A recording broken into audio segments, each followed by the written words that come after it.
So first we have Frank Blaha, who is a regional liaison with the Water Research Group, Water Research Foundation. And that is the leading organization looking at innovative technologies. So we're pretty excited for Frank. He's right in the center. Again, we have Guy Alsentzer, Executive Director of Upper Missouri Waterkeeper in Montana. And then Jill Jamieson, CEO of Illuminati Infrastructure.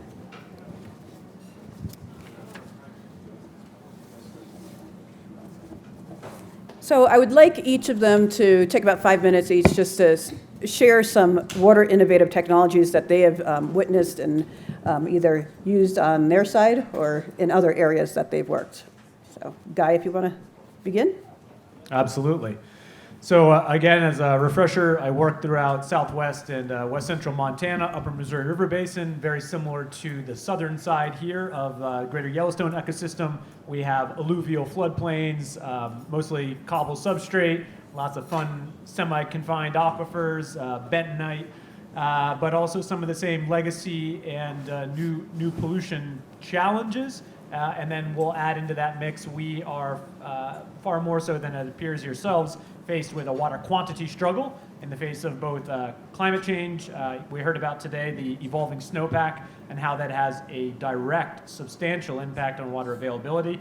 And I'm framing the status of water resources in my neck of the woods on the other side of the park, specifically because I see many of the innovative strategies being multidimensional, that they're focused on how can you solve a water quality challenge through a comprehensive approach also to water quantity. And I would offer that to a certain extent I'm beating a dead horse to say it, but there are significant challenges in terms of unrelenting development pressure in the greater Yellowstone ecosystem. And one of the best bang for your buck strategies is having a top-down approach and developing tools in your tool belt at the county level and the municipal level and putting firm science-based standards in terms of how you grow, where you grow, and in what manner are you going to grow. That if it is in fact a predetermined outcome, that growth will continue. At minimum, you have an ethical responsibility, and I would argue a scientific responsibility, to 100% constrain that and use science to come up with defensible patterns for, again, how and where you develop. That being said, some of the innovation that we are seeing is a very much so a focus on transforming wastewater in particular from a liability into an asset. And you may say, Guy, how do you do that? There are, in fact, a ton of biochar facilities up and running in the Flathead, which is a basin to the north of mine. So that is one of the innovative technologies. Hopefully somebody more educated can speak to that today. What I want to focus on is the idea that we have often heard the context in Southwest Montana. It's really wicked expensive to go to tertiary treatment or to even mechanical when we're talking about communities that have lagoon-style wastewater for their municipalities or their existing centralized, and it is an enormous out-of-pocket price tag to get to the next level of treatment.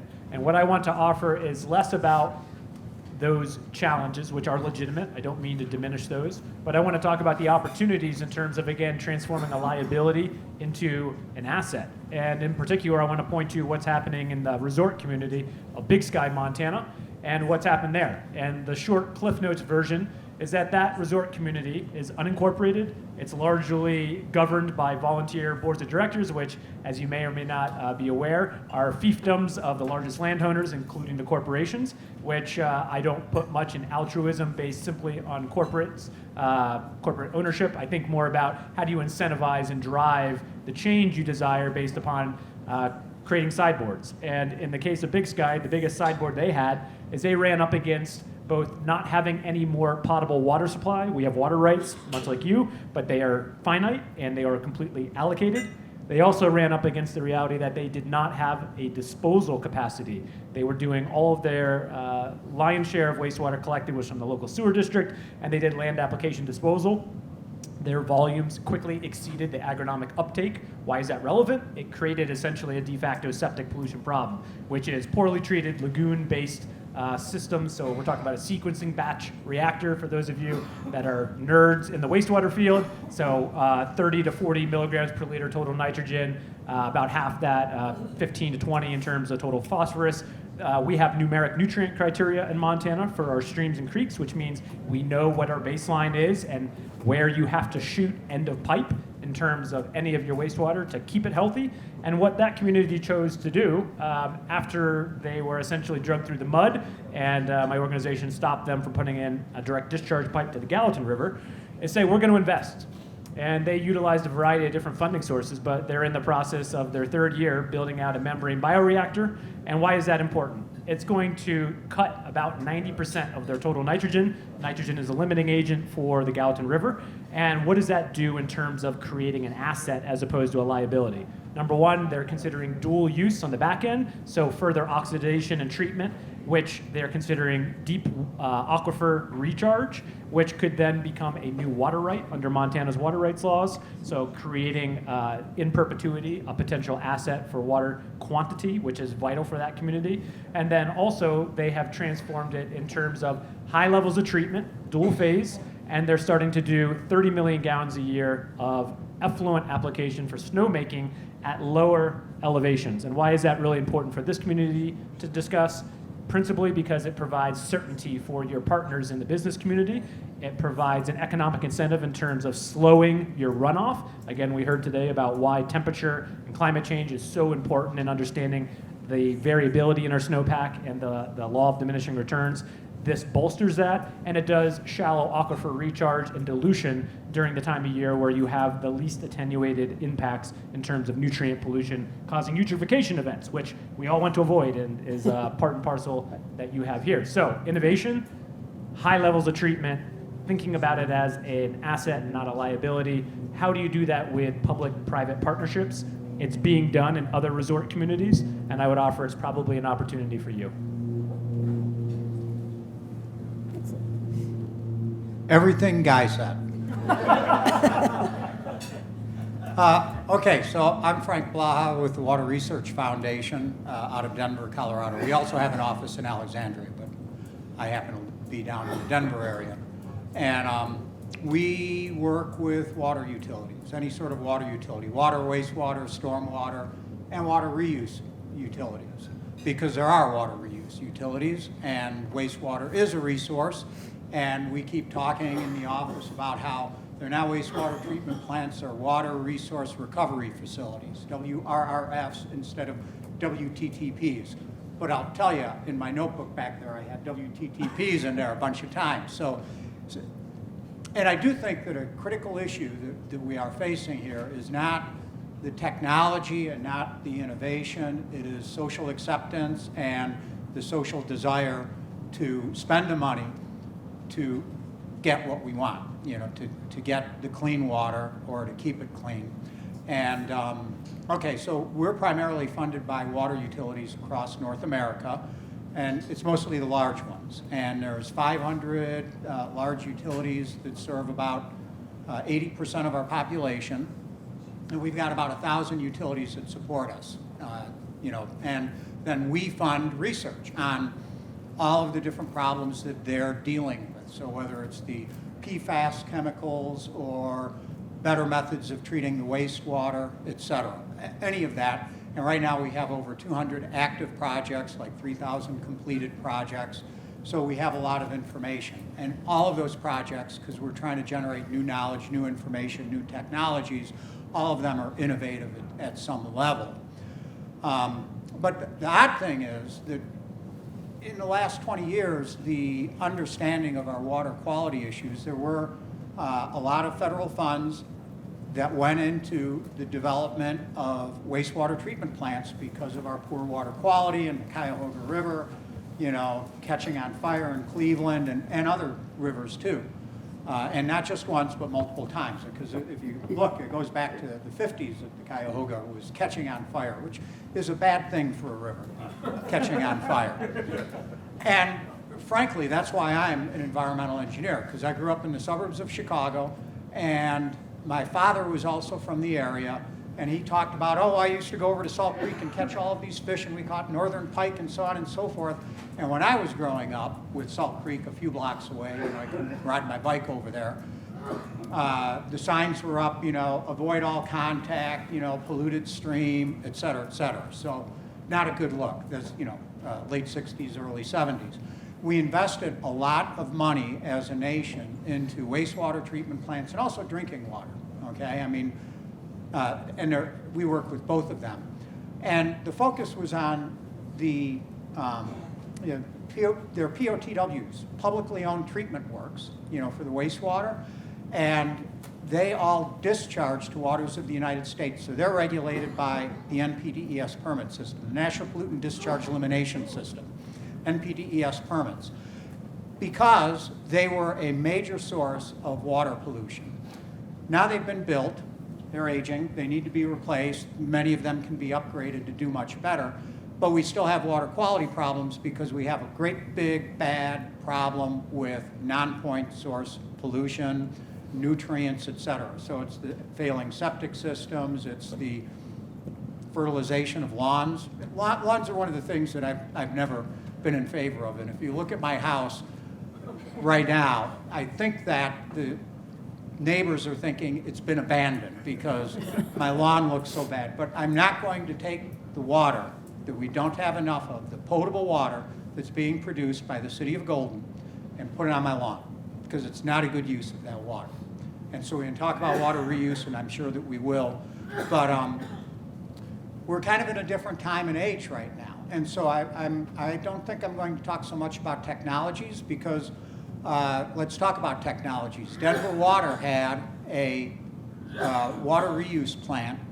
They were anticipating direct potable reuse. So San Diego was working on a direct potable reuse plant, and then some people got opposed to it, and so they came up with the moniker toilet to tap, and it went away. They stopped working on it because it was so unacceptable. But we need to embrace toilet to tap because it's coming, and maybe not soon, maybe not to Teton County here, but it's coming. And there are utilities doing direct potable reuse in California. Colorado just passed regulations for direct potable reuse. California's got prescriptive regulations on direct potable reuse. And there's not enough, Cloudcroft, New Mexico, and other places, there's not enough water. The age of abundant water resources is gone. And so we have to look at recycling water. Denver built this plant, 1 million gallons a day, wanted to prove that the technology was there, that they could take wastewater and make it to potable water standards. And they ran that for a few years. They generated a lot of data. They proved that it was technically feasible, and they took it out in the early 90s because it was not socially acceptable, not going to happen in our lifetime. And now it's happening. So things are changing. So I'll leave it at that. A great segue, toilet to tap, and then I'll talk. So I'm actually working on a number of direct and indirect potable reuse projects. So I think the technologies that are out there, they're evolving every day. I think where I would focus, though, a little different is on some of the smart infrastructure things that I was mentioning before. The ability, for instance, to monitor in real time aquifer quality and usage. So by putting really small microchips inside of different, you inject them into wells and whatnot, and you can see what the quality is. You can do real-time information gathering in terms of different source points of water.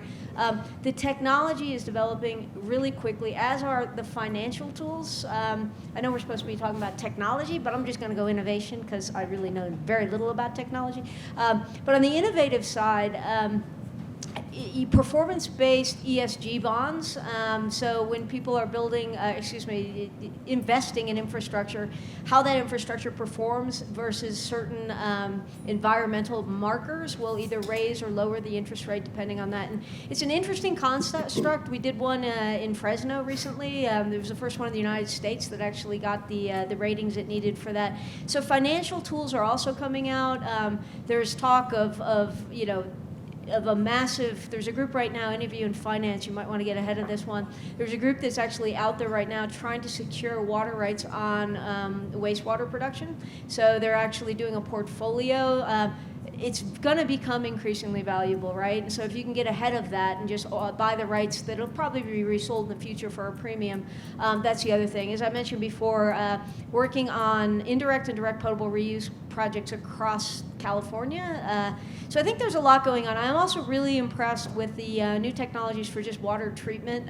Not smart enough to talk about what they're doing. I know they're microbes. You guys could talk about that. But just the ability to reduce the footprint of some of these wastewater treatment facilities that years ago were taking up half of a city block or 2 city blocks or 10 city blocks, and bringing them underground so they're covered with grass, becomes a park. You don't know what's going on underneath there, and yet with the technologies you can service it and you can maintain it. And it's land reclamation in many sense, not in terms of the federal land reclamation, but it's a great way to recapture some of our original sort of natural habitat. And so I think those are all important things. But I'm just impressed. I mean, literally every day I'm in meetings, and again, I do the finance and the law and the procurement kind of stuff, and I just hear the technical folks talking about, oh, well, that technology that we were talking about 3 months ago has been replaced now by this.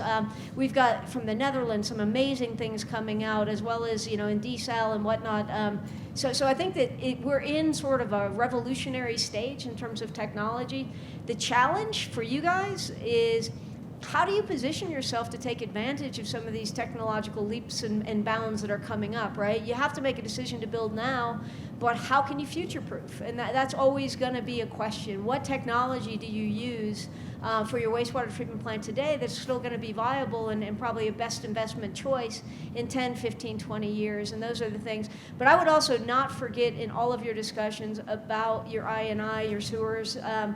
That's going to be a big issue for this project, this program going forward. I imagine your sewers are going to need some upgrades. They're going to need to be expanded. There's going to be pump stations that need to go in, all kinds of stuff. And as you're doing that, the use of smart technologies is going to be just absolutely necessary for you guys to be prepared for the future. So I'll stop there because I know nothing about the topic. So thank you. Okay, since we're at the headwaters of the Snake River, I mean, people think that we have an abundance of water here. And, it's an ideal thing to have it naturally recharged, but with less snow and more rain, that's not likely. Should we start thinking about upgrading the wastewater treatment plant, in particular, the town's wastewater treatment plant, which is a lagoon system, that could treat it at a much higher level, and then use what's considered purple pipes to reuse that water on maybe new large developments and golf courses? All right, I guess I'm always first up here, but here we go. So generally speaking, within the greater Yellowstone ecosystem, I've made a study of looking at who has numeric nutrient criteria. When I say that, it's what I referred to in the earlier panel, which is, what's your baseline? How do you have a goalpost, a science-based goalpost that's going to protect the things that you need, either as a value statement, as an economic use, or whatever other utility? You need to have good criteria. And in general, throughout the greater Yellowstone ecosystem, both where I work to the north and here in the south, you have pretty stringent levels that actually protect your uses of these waterways. And the most sensitive of those uses is always going to be your aquatic life criteria, right? So your world-class fisheries, et cetera, they depend on having very cool, clean water. Increasingly, the science is showing us, as we start to move away from predictable snowpack and groundwater aquifer-based recharge, and how the cycling of that system is both becoming more attenuated and warmer, you are starting to have enormous water quality impacts that might seem benign at first, but they change the very things that bring people here and create economic drivers. So when I'm asked this fundamental question of, do we need to start investing in the idea of protecting water quantity as well as quality, I would offer, I think they're one and the same, and that most of the technologies to accomplish that, you will be getting at the quantitative equation when you address the qualitative equation. To be very specific, having a lagoon system, in my opinion, is a big no-no. You need to do better, because not only does the technology exist, and it has existed for decades, but because it offers you the maximum flexibility for your community in terms of how do you meet your community needs ecologically, socially, in terms of your water, your wildlife, your Western way of life. You're going to be able to meet those needs the more you invest in higher levels of treatment.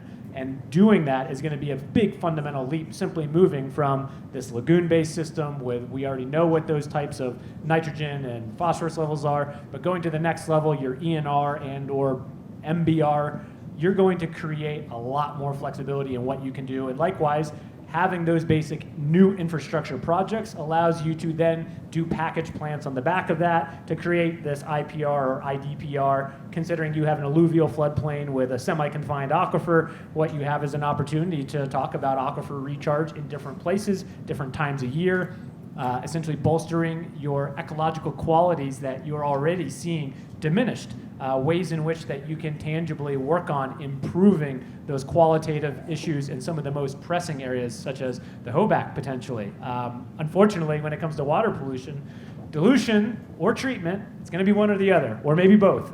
So often being able to get at this idea of improving your qualitative needs is going to help you create the opportunities to solve your water supply demands in the future. And I would offer one of the biggest ones in front of you, and I would strongly encourage resort, ski mountain communities to consider, is the idea of snowmaking. It is one of the best ways in which, in my opinion, we can come up with innovative ways to transform a liability into an asset. That we want certainty in a resort community about how are you going to have shoulder seasons. Let me tell you right now, being able to have artificial snow has usually a 5 to 8 degree Fahrenheit swing where it sticks around and doesn't melt. Why is that important? Because climate data has shown us at all of our resort communities, particularly those with areas below 7,000 in elevation, they have the quickest snowmelt runoff, and it's also the most heavily impacted beginner and intermediate areas, which is where we see the vast majority of the recent influx to the skiing crew. Obviously, I'm a skier, I watch this stuff, I'm fascinated by it, but I think it's a great opportunity in terms of where can you move to focus on creating assets instead of liabilities, and how do you build out partnerships to build that infrastructure now for the future? Because let's be quite honest, Boyne Resort, where I work, they've already invested over $500 million just in 5 years building out the community of Big Sky in terms of their infrastructure. And that's inclusive of low impact development BMPs, and again, high levels of treatment, offering you the flexibility to do innovative indirect potable reuse and or effluent reapplication.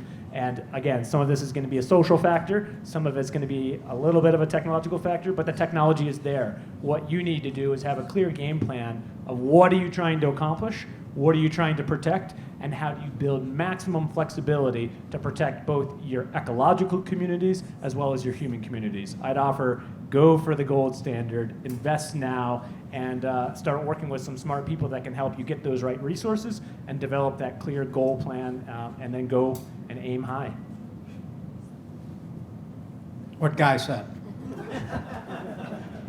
But to add to that, no, I absolutely think that I certainly agree that lagoon technology is a little bit past its prime, and I would say it's time to upgrade a wastewater treatment plant, especially in an area like this, where indeed the pristine environment is a major selling point and a big part of the economy of the area. And I guess I would also say that I think that it should be done with the intent of recycling the water, of reusing the water. And purple pipe is the typical term that's used. They use purple pipe to show that it's recycled water, and it could be used on, again, golf courses. It could be used to recharge your aquifer. It could be used for your irrigation out in your yards, to keep your grass green. And I think that it's absolutely critical to consider that as a possibility for your wastewater treatment plant, to upgrade treatment to that level, or at least to anticipate taking it to that level, because there isn't enough water. And all that water that you're putting back into, what is that, Flat Creek? Or I guess you're discharging to the Snake River. There's water rights on that. And so there's someone else that's, that's expecting those acre feet of water. And so recycling the water is making a good use of that water. You can be using it for recharging your aquifer, keeping your wetlands more active, because as we're experiencing climate change, as we are having warmer temperatures, it's going to start to impact the environment. It's definitely happening in Colorado, where one of our big issues is wildfires.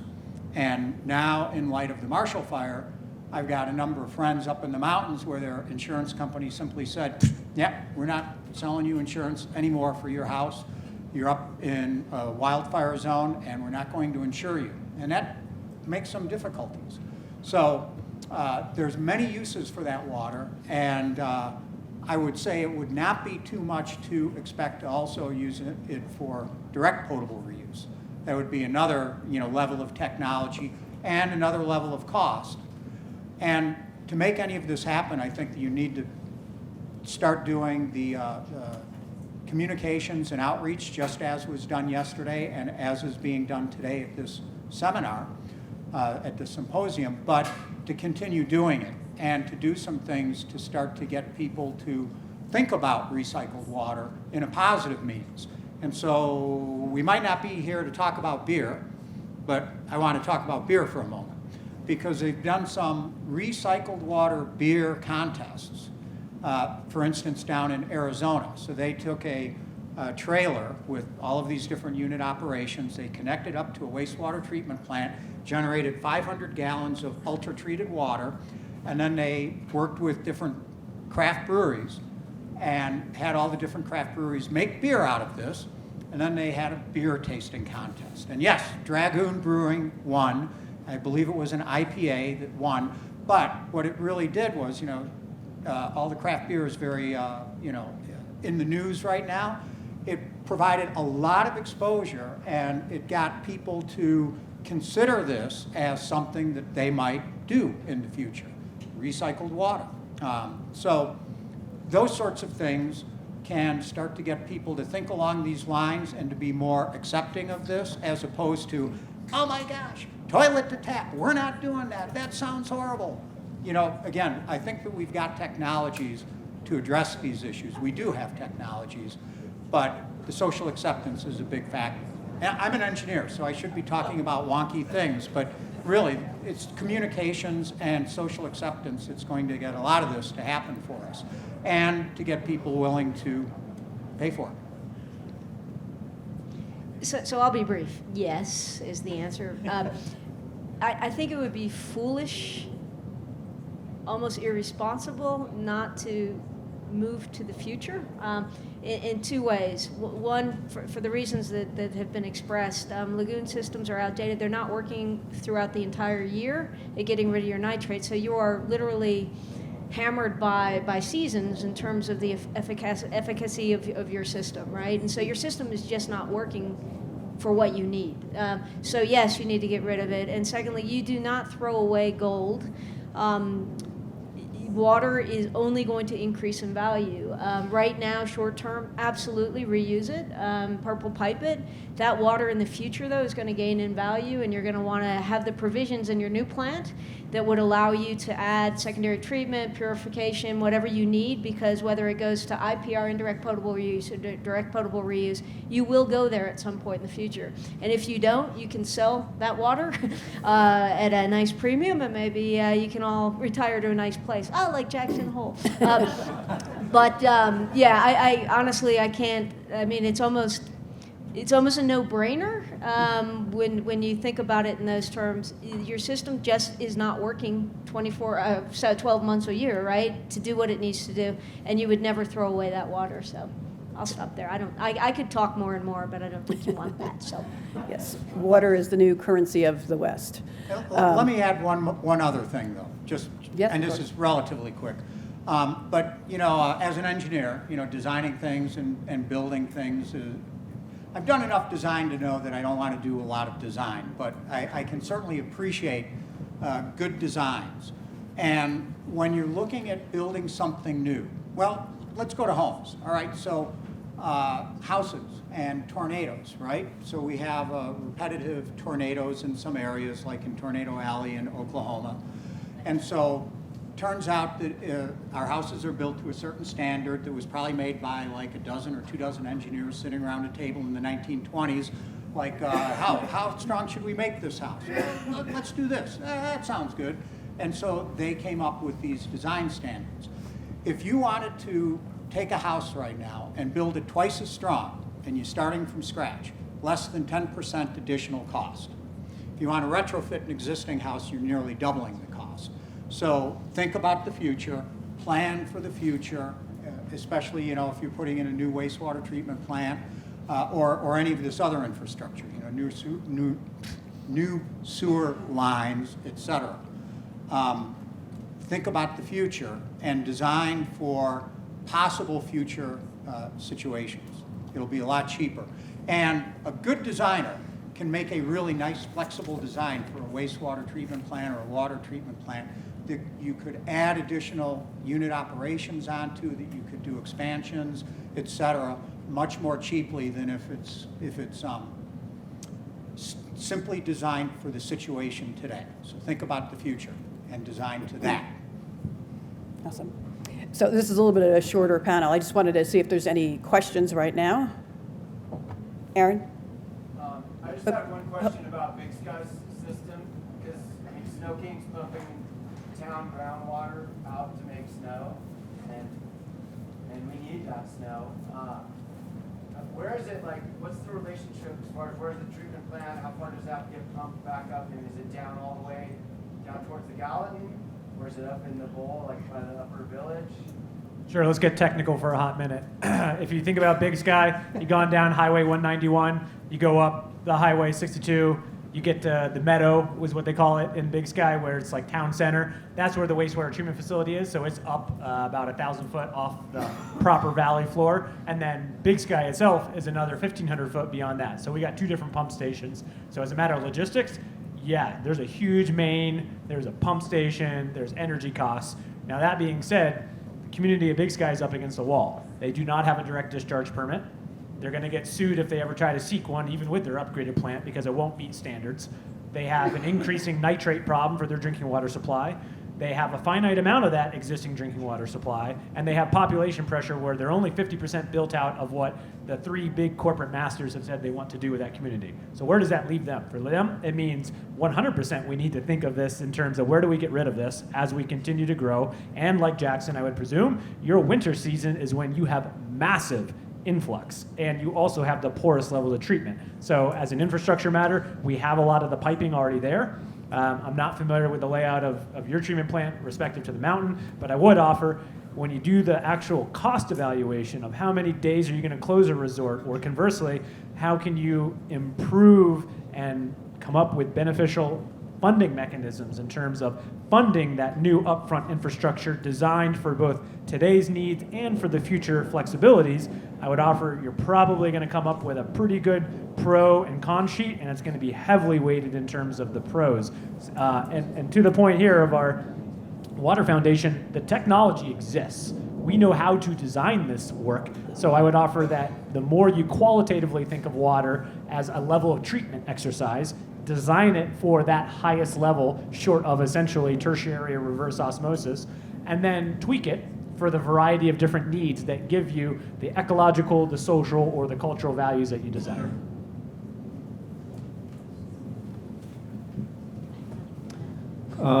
When you talk about toilet to tap, what's the difference whether the water goes from the toilet to the aquifer or to the tap? Good question. And I'll tell you what my colleagues and I in the office say. We treat it, we put it in the river, we put it in an aquifer, something magic happens and we take it out and it's different water because it's not a continuous piped system. Oftentimes, it might even be degraded in going through the environment, but nonetheless, it takes on a aspect of natural, water. So, but really nothing.